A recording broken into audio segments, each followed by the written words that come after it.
Hello guys, welcome to my channel.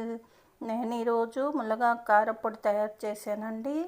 దీనికి కావలసిన పదార్థాలు: మునగాకు ఇగో ఈ గిన్నెతో గిన్నెడు తీసుకొని బాగా శుభ్రం చేసుకొని కడిగేసి ఆరబెట్టాక తడి మొత్తం ఆరిపోవాలండి, తడి ఉండకూడదు. ఇంకా కొంచెం కరివేపాకు తీసుకున్నాను.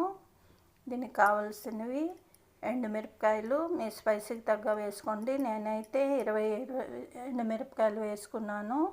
ఇంకా ఒక నిమ్మకాయ సైజ్ అంతా చింతపండు, 1 టేబుల్ స్పూన్ శనగపప్పు, 1 టేబుల్ స్పూన్ మినప్పప్పు, ఇంకా వెల్లుల్లి రెబ్బలు వేసుకున్నాను. ఇవన్నీ నేతిలో ఫ్రై చేసేసి తీసుకున్నాను. ఆ తర్వాత ఈ మునగాకు కరివేపాకు కూడా శుభ్రం చేసి ఉంచుకున్నవి, ఆరబెట్టి ఉంచుకున్నవి కూడా బాగా ఫ్రై చేశాను నేతిలో. అవన్నీ చల్లారిపోయాక మిక్సీ చేసుకున్నాను. చూసారా ఎంత బాగా వచ్చిందో.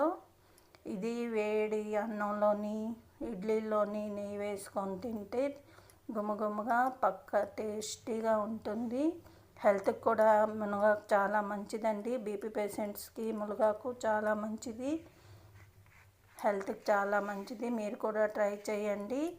ఎలా వచ్చిందో కామెంట్ పెట్టండి. నా ఛానల్కి సబ్స్క్రైబ్ చేయండి ప్లీజ్. Thank you all.